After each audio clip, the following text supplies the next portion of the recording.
Hello, everyone. Reverend Sarah from St. Paul's United in Paris. I hope you're doing really great today. It is cold and blustery out there. Definitely a fall day, and not my favorite kind of fall day, but we'll take the good with the bad. Just a couple of things to check in about this week. Some folks have been asking if there is somewhere where they can donate some aid for those who are affected by Hurricane Fiona. And I will be putting a link from the United Church of Canada. They always do an urgent appeal and aid section on their mission and service.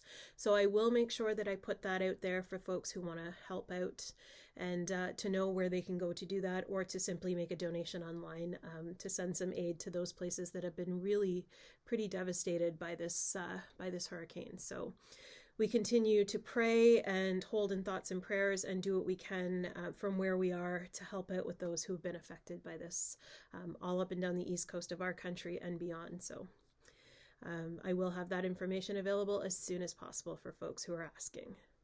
The biggest piece of news for our congregation is this coming Sunday, we enter into finally what we've been talking about for the last little while, and that is a shared ministry agreement with Richwood United Church.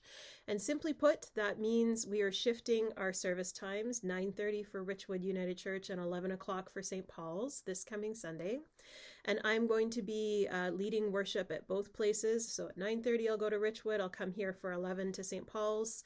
And once a month, Michael Schuberg will be doing that. I'll be doing it 3 times a month. Michael Schuberg, who's the minister now at Richwood, will do that once a month. And then when there's fifth Sundays, we will have a licensed lay worship leader help us out with that. And so just keep an eye on that. And if you show up this Sunday at 10:30, no worries, you're early. You're not late for worship. So all good. We are excited about this ministry sharing and to see what it looks like. Please continue to give us feedback as we test things out and see how they go.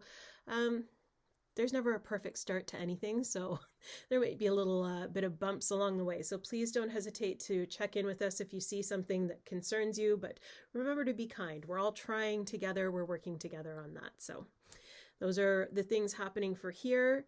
We did update our policies around masking and other COVID restrictions in our building officially at our board meeting last week. And so for those who weren't in worship Sunday and haven't heard, we are no longer requiring people to be masked when they're in the building. We have made it optional.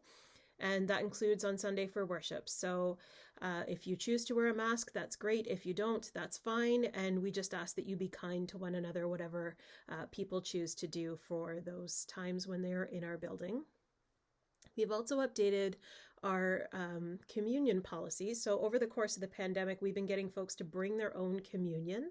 We're going to shift that as well. This Sunday is World Communion Sunday, and we are going to be serving communion for the first time in over 2 years, but not just exactly the way we were doing it, and there will still be policies and practices in place that keep things sanitary and as safe as possible. So if you are somebody coming to worship Sunday and that makes you a little bit nervous, please don't hesitate to bring your own elements still. That is absolutely fine, and we are happy to make sure that those are blessed along with the other elements and we partake together. I think that's everything for me for announcements. I just want to quickly talk about what we were talking about in church on Sunday, and that is the idea of comfort.